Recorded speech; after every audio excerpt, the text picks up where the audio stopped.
Hello, this is Matt on the Moon Lambo channel. Let me level with you here. My net worth is down substantially, and it has been ever since the crypto market peaked in the beginning of October, which, let me remind you, was only last month. It hasn't really been that long. And then, of course, for me, my largest individual holding is XRP. It's my largest holding by a lot, and an XRP peaked in July. So it's just been trending down since then too. And of course it moves in tandem with the market, but we haven't seen the blow off top there. And I know that if you're in crypto land in November of 2025, your net worth is down too. I understand this. I understand this. But big picture, the question we're all asking, is it over? Do we still have a chance to get rich by investing in the cryptocurrency asset class? Well, I don't make price predictions. Of course, I never have, I never will. I admit I don't know where the price of XRP or any individual coin is going, but is my conviction that we're going higher? Well, ultimately, yes. Without a timeline, the answer is yes. Are we going higher this market cycle, or are we entering a bear? My conviction remains the same. We are not entering a bear market. Now, I could be wrong. I could eat these words, and that's possible. I'm not going to be right about everything in life, and if I miss a call like this, that's fine. Also, it's not even necessary. It's not 100% about being right or wrong. I would need a number of things to change for me to be convinced. So it isn't even necessarily right or wrong. It's like I'm looking for additional things to develop that have not yet developed. And if they develop, well, of course that would change my mind. It's not that I'm going to just change my mind because price goes ridiculously lower than it is right now. No, no, no. There were actual material things that would have to unfold for me to flip. And if those things happen, yeah, of course I will. Because I'm not a perma-bull, okay? I just want to believe whatever's true. If it makes sense to believe that we're entering a bear market, I just want to know. Even if it's not what I want to be true, I want to know, and then I talk about it on this channel. But there are still things that have to happen for me to believe that. And so I do believe that the best is yet ahead. That's still my guess. The more time passes, the more I buy into Raoul Pal's argument that global liquidity, it's just stretched out due to the now 5-year debt refinancing instead of the 4-year that we've been used to ever since the great financial crisis. That makes all the sense in the world. Macro actually matters, and you've got to factor that in. So if that's right, you can understand why his argument, and Julian Biddle's and Tech Devs, is that you're probably not going to see a cycle peak until maybe like even halfway through 2026. It's not that this time is different, it's that this time is the same. Because the metrics that have caused the 4-year cycle, they're still in place. Those metrics are what matters, not the number 4. That doesn't matter. The number 4, as in 4 years, that doesn't matter. The metrics that caused the number 4 to be the number 4, that's what mattered. That's still in place. It's just that the number's now shifted to 5 if Raoul Pal's correct. So we'll see. I find it compelling. Now, at the time I'm recording this video, it is 1:45 p.m. Central Time, which is my time zone. It is Saturday, November 22nd, 2025. XRP is $1.92. Bitcoin is 84,570 bucks. So mostly just sideways price action over the last day, but over the last few days, man, we've taken a beating. We have absolutely XRP's down almost 15% over the last week. Bitcoin's down about 12% over the last week. Not exactly sitting pretty, but the market is moving in tandem. It's not like there's something broken about XRP. This price action, to be clear, has absolutely nothing to do with the very real strong fundamentals of XRP. The fundamentals of XRP have never been stronger. It's just always going to be the case that markets move in tandem.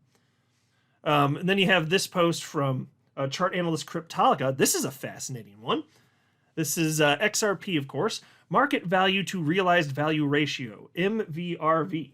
And that's what he's highlighted right here. So this measures how much profit the average XRP holder is sitting on. Now, historically, when this metric blows out to the extreme levels, that's when markets are overheating and risk of a major top is high. That's when that would be. And you can see that very clearly. Look to the left of your screen here. In the 2017 and early 2018 peak for XRP, where MVRV spiked well above 10. Do you see that? But look at recent years. Even with the rally in 2024 and the volatile moves in 2025, MVRV never came close to those danger zones. And in fact, every correction has dragged this metric lower, meaning holders have been resetting their cost basis, not piling into euphoric profits. So from a historical perspective, from that standpoint, I mean, this metric it says we're nowhere near the kind of environment that has ever marked a true cycle top for XRP. And if you look at 2021, it didn't happen there either, but that should make sense, right? It does make sense because the SEC filed a bogus lawsuit against Ripple, and thus they were attacking XRP holders on a global scale. So yeah, we didn't get to see the euphoric blow off top. We didn't even get a new all-time high for XRP last market cycle, so that makes sense. But so if you want to see what's normal, it's true we've got limited data points, but that's what it looks like. Look at 2017 and 2018. Did we get that in 2025? No. In fact, even with the all-time high, which is where I'm moving my mouse right now, that's July of 2025, that was much lower than the excitement at the end of 2024. We're nowhere near what marks the end of market cycles. And this is just one more. I'm just going to keep showing you stuff as the days and weeks and months pass. I'm just going to keep showing you stuff because the data keeps pointing. The overwhelming amount of data points to this not being done. That's what it looks like to me. And again, if I'm wrong, I'm wrong. And it doesn't mean we can't go lower. I mean, we could flutter about for a number of weeks or months or who knows. But that would make sense. See, that would just strengthen Raoul Paul's thesis that we're following global liquidity. If we have to wait a while, even if it's months, whatever ends up being to start ticking back up, that doesn't mean we're in a bear market. So, it depends on what your definition of bear market is. And that's why I see like a lot of people are just talking past one another. If they're saying we're in a bear market or not in a bear market, have you ever stopped to ask what defines a crypto bear market? And if you ask a different person, you're going to get a different answer, right? Then there's this post from chart analyst CW. This one's really fascinating, and this should instill a ton of confidence. And so what jumps out immediately, okay, to me, it's how heavily the chart is dominated by the green dots. And that the green dots are big whale orders. And so we wrote here, XRP spot trading is dominated by large whales. Currently the market is in buying dominant phase.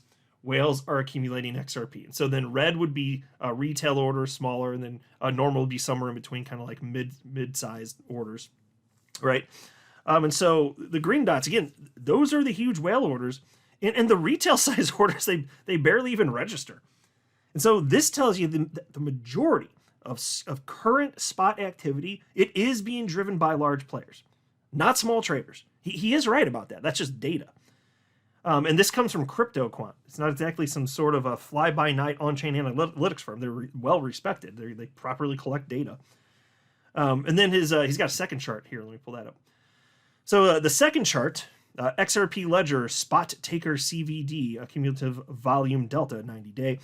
So this shows that the market is in a taker by dominant phase. So that would be those are the green bars. You can see, especially if you look to the right, you can see that's where we are. And so that simply means aggressive market orders are mostly buys rather than sells.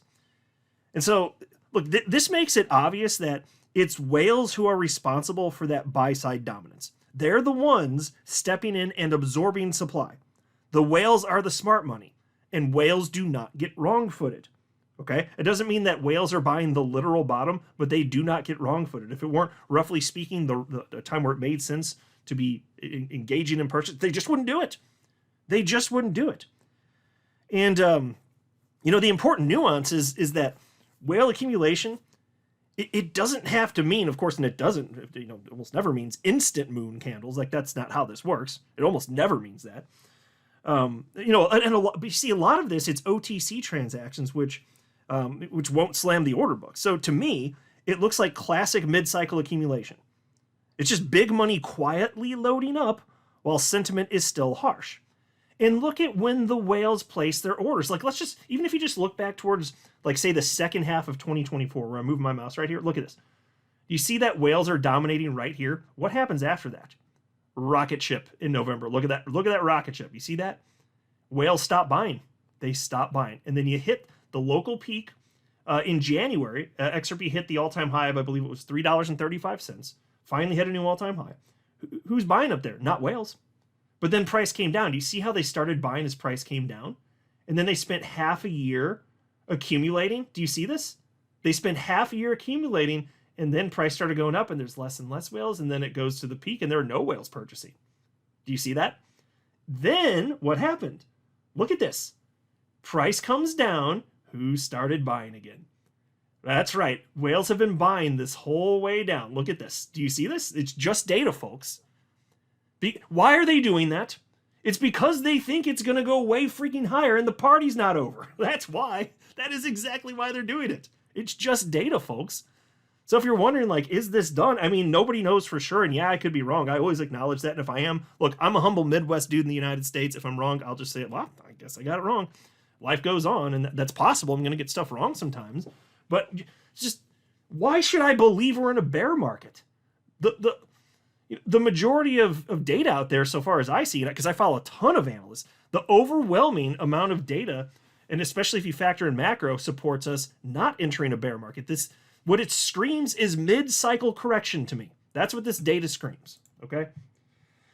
And then we had this from Chart Nerd, and he said, XRP sitting right on its 20-month EMA, holding or losing this moving average has generally signaled direction for price action. And so he's not promising something, but it does certainly highlight that right now, even from a historic precedent, XRP specifically, not looking too shabby. It's just moving in tandem with the rest of the market. Nothing is actually broken here. And then we had this from Cryptos R Us. They're sharing this chart, which was created by on-chain analytics firm Glassnode. And they wrote, this metric, and this is the, by the way, capitulation, metric, and current price. So red is capitulation, and then the black line, of course, is current price for Bitcoin specifically. It says this metric has signaled previous bottoms. According to the Bitcoin price versus capitulation metric, crypto holders are capitulating. Capitulation equals mass emotion-driven selling by investors who are giving up and liquidating their assets at a loss to avoid further decline. This pattern has marked major bottoms in the past. Okay, so there's one more piece of data you can look at, just historical perspective to say, when we've been in this, moments like this in the past, we do find a bottom there. And then what happens? Ultimately, number go up. It doesn't mean it happens in a day or in a week or even a month. But it does ultimately happen. It's a bottoming area. It's a bottoming zone. That's what he's saying here. And then we have this. This is from chart analyst TechDev, and he shared this with his 559,000 followers on X, and he wrote, so you got Bitcoin here is the top line, and then the this bottom line right here, that's the business cycle signal. And so he wrote, top line is where the liquidity fuel has cyclically exhausted. It ends the red zone. All multi-year tops have printed here. Bottom line is where the liquidity fuel has cyclically ignited. It begins the red zone. All multi-year parabolic moves have started here. Yeah. And so just to be clear, for those of you looking at the screen, he's talking about this top dotted line. That marks where liquidity has historically exhausted, right? And this chart's going back to 2014, right? And then the bottom line right here, right? The bottom dotted line, that marks where liquidity ignites, actually. And every parabolic run in Bitcoin's history began right off that lower boundary. Every single one. Unless you think this time's different, right? So look, the chart's simply showing where we are in the liquidity cycle. That's exactly what this is showing. And right now, we're sitting at the same liquidity ignition zone that absolutely has preceded every major Bitcoin rally since the inception of Bitcoin. This chart reinforces the idea that we're in a pre-parabolic state, not a bear market, unless you think this time is different. I sure as hell don't. And the reason that I'm saying that this is basically a liquidity indicator, I mean, technically it's a business cycle signal. That's true, but that's largely a result of liquidity conditions. And so, yes, there are various metrics. I don't want to get too into the weeds for this video, but there are various metrics which go into what the business cycle is. But there's a strong correlation, very strong correlation, which is causal between that and liquidity. And so you can use business cycle as shorthand for liquidity, and a lot of people do. I'm just noting that nuance for you. And then we had this post from the blockchain backer, and I love that guy. He just comes across like the nicest dude, and I'm glad that we've got him in the XRP community. And if you follow him, you know that his perspective is that we're either in a bear market or heading into a bear market, and he thinks it's a much greater gamble. I remember hearing him use that word actually in a video. It's a much bigger gamble that we're to bet that we're moving to the upside. And so I happen to have a different opinion, and so I just want to share my thoughts, some additional thoughts as to why here. But I do want to be clear, just because I'm disagreeing here, like some people are naturally going to take this the wrong way, which is why I'm prefacing this. The fact that I have a different opinion than the blockchain backer, and I'm saying it on a YouTube channel, does not mean that I'm attacking the blockchain backer. Full stop. Okay, that dude's awesome. He's a great guy. Yeah, just having a different opinion doesn't make someone my enemy, and that's just a completely ridiculous perspective. So I think he's great. He's got a lot of stuff right when others have been wrong. And no one's perfect, so I'm going to share my opinion, and it could be the case that I get egg on my face, and then I'm wrong, and then too bad, so sad for me. And that could absolutely happen here. But I do think it's worthwhile as a community to discuss these things, and I just want to share why I believe what I believe. But so here's what he shared. You've got 2 Bitcoin charts on your screen here, and he shared this just last night. So on the left, you've got the Bitcoin chart leading up to where we are right now, and then on the right, you've got Bitcoin around 2021 and 2022. So he's making a comparison here, and he wrote, for a reference point of where Bitcoin is compared to past behavior, it has reached the 100-week moving average. Bitcoin has only come back to the 100-week moving average during bear markets. In 2014, 2018, and 2022, the 100-week moving average provided a period of temporary stability. All right, so just to be clear, what he stated there is factually correct. No dispute there whatsoever. The blockchain backer, he pointed out that Bitcoin has touched the 100-week moving average, and yes, and the point that you can make from that he's historically correct.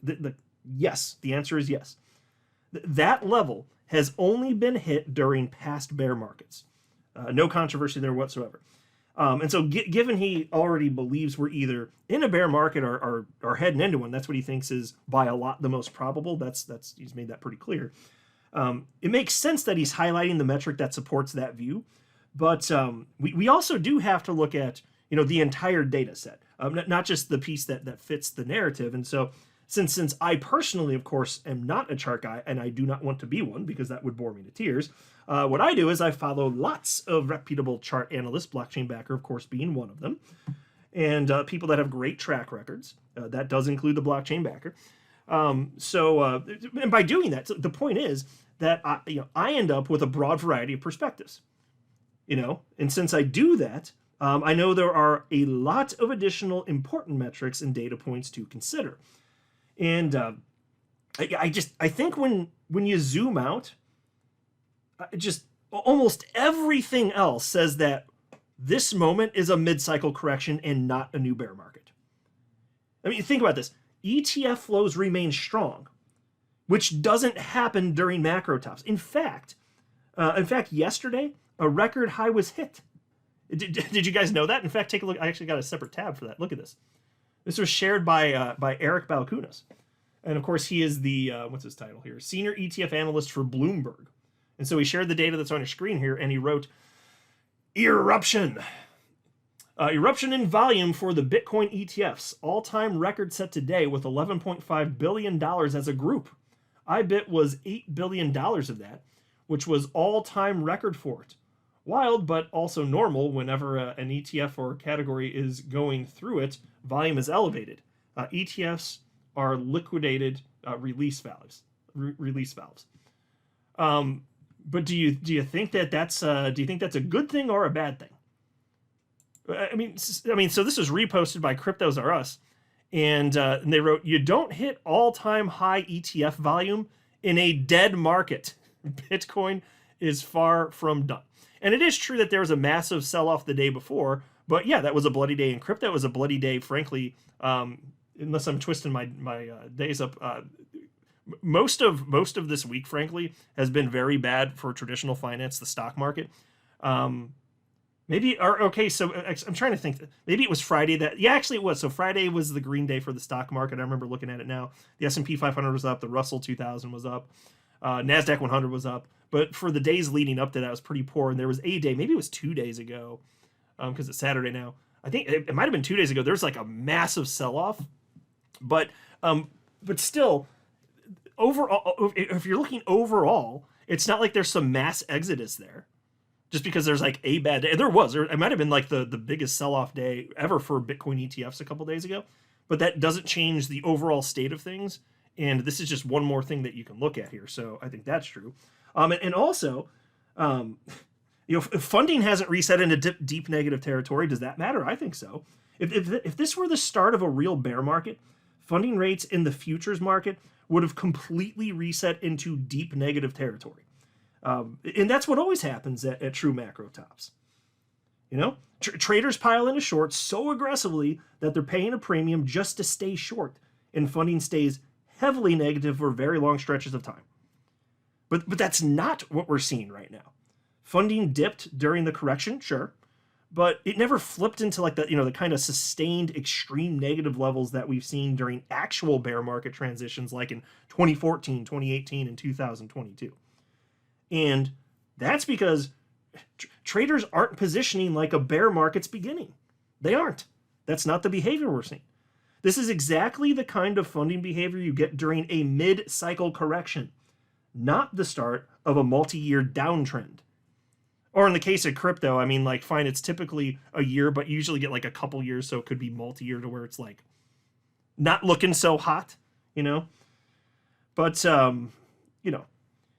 just keep in mind, like, there are so many more data points that, because again, I'm just trying to believe whatever's true. I'm going to tons of different analysts. What I'm finding is that there are so many more data points that you'd see during a mid-cycle correction than you're going to find data points indicating we're in a bear market.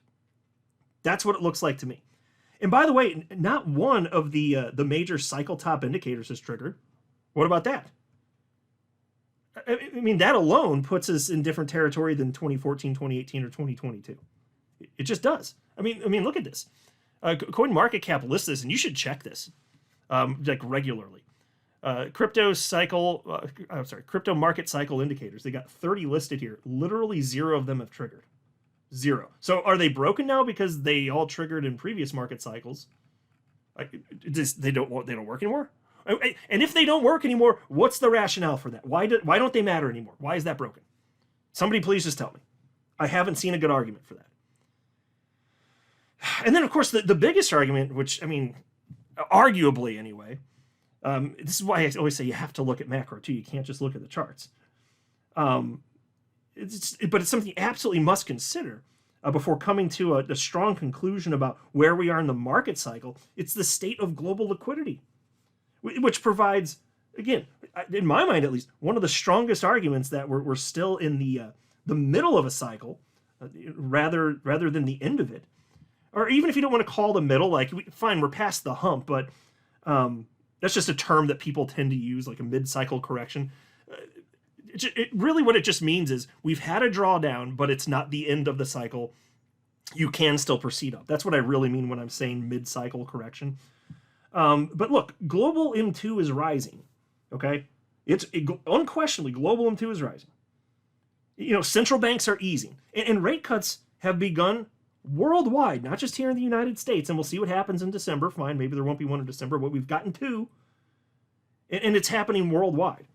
Now, historically, Bitcoin has never topped in an environment where global liquidity is expanding. Never. Every major cycle top has happened when liquidity was tightening, not loosening. So the fact that liquidity is accelerating right now actually supports the opposite of a bear market thesis. It's exactly the kind of macro backdrop that fuels the final euphoric phase of a cycle. So yes, of course, you can find you can put forth arguments that support the bear case. What I'm saying is, it's just my humble opinion. We're all entitled to our opinions here. I'm just telling you what I genuinely think. If you look at the majority of metrics and data points that are worth considering, and then you weight the importance of them, especially global liquidity, it just overwhelmingly supports the idea that the bull market's not over. Could be wrong. I'm just telling you what all I can do is be honest on the channel. I'm going to be wrong sometimes, but I'm telling you what I actually think. And if I'm wrong, I'm wrong, but I think what I think.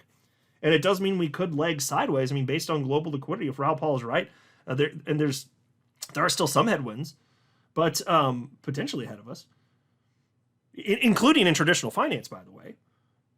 But this is why I'm kind of wondering, like, if Raoul Paul's thesis plays out, so say things start taking off, like maybe it's like halfway through 2026 or somewhere thereabout. Maybe it's a little sooner, a little bit later. Are people going to be saying, see, we were in a bear market and then we're taking off? I'm just wondering if that's going to be, because what is a bear market then? Because if it's not because when I say bear market, I'm thinking the same thing as pretty much all you listening. The typical bear market where, Bitcoin craters like 70-80%, which is normal, whatever the percentage would be. And then you have the euphoric blow off top and just everything starts falling apart. And everybody says, crypto's over, oh, it's all dead. I'm thinking about that type of environment. I'm not thinking about the pullback we're experiencing right now. Which, by the way, we've had like 24, ever since 2017, we've had like 24 pullbacks, 25% or greater. And everybody screamed each one of those was a bear market. So I'm saying it's more likely to be one of those, because out of those, 24 pullbacks since 2017, only 2 of them meant we were going into a bear market. 2 out of 24, roughly. So I'm saying this isn't going to be the third one. And again, if I'm wrong, I'm wrong here. And so you can look at the chart that the blockchain backers, and again, he's sharing factual data here. There's nothing wrong with his post whatsoever. Completely not disputing this. But still, you might ask, why did the 100-week moving average get touched if this isn't a bear market? That's an excellent question that you just asked me. Thank you for asking me, viewer. I do appreciate that. It's because this price drop wasn't a normal sentiment-driven collapse, okay? It was a forced liquidity sale from a distressed market maker selling at the same window every day with huge amounts of OTC absorption that never hit the order books. And by the way, I made an entire video focusing on this just the other day. It was either 1 or 2 days ago. It was a long video, and I went into great detail as to why this is the case and why there's evidence and why it makes sense that we're seeing what we're seeing. It's forced selling, and that is a direct result of the October 10th liquidation event. And the timing of everything, it does line up perfect. It actually does. And that kind of forced selling absolutely can temporarily mimic bear market signals on the chart, even when the broader market structure doesn't confirm a real top. So yes, the metric he posted is real, but the context behind why it's flashing is completely different this time. It's a false positive created by a one-off liquidity event, not evidence that the entire cycle is over. That's my opinion anyway. And if I'm wrong, I'm wrong. And it's possible that I've been wrong before, even on things that matter. We're all going to be from time to time. And maybe the blockchain backer is correct, in which case I will do nothing but heap on praise and credit where it's due. And he could be right. He really could. And also, I'll say this too. If so, I'll give him extra credit because he flipped to this, more of the bearish bias before it became popular to do so. So I'd actually give him extra credit for doing it. Now it's popular to be bearish, but when he jumped on the bandwagon and started saying, "Hey guys, actually I'm seeing some things in the chart that look concerning to me," he actually saw that and started saying that before everybody else. It wasn't popular to say that when he started saying it. And so, he gets credit for that actually, no matter what, because that was not a popular thing. Now it's a popular thing to say. He said it when it wasn't a popular thing to say. So he actually gets credit for that no matter what. But we'll see. Anyway, that's what I think. You guys can now scream at me in the comment section and tell me why I'm wrong. That's what the internet's for. It's to bitch about things. So anyway, tell me what you think. And again, look, we all want the same thing in the end. We want XRP to absolutely rocket. We want crypto to go higher. The blockchain backer does too, obviously. He's just expressing his genuine, honest perspective. And that's all we can do. I'm doing the same thing. I'm more on the bull side right now. There are things that can happen that would cause me to flip. Like all the triggers starting to flip, indicating that there's the cycle's actually topping. If Bitcoin craters down further and it invalidates structures that multiple reputable chart analysts that I follow say are crucial, that would start to sway me.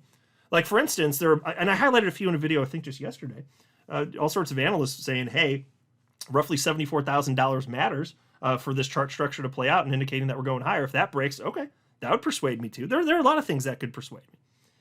But I'll stop yapping. I'm not a financial advisor. You should not buy or sell anything because of anything I say or write. That would be a very, very, very bad idea. Until next time, to the moon, Lambo.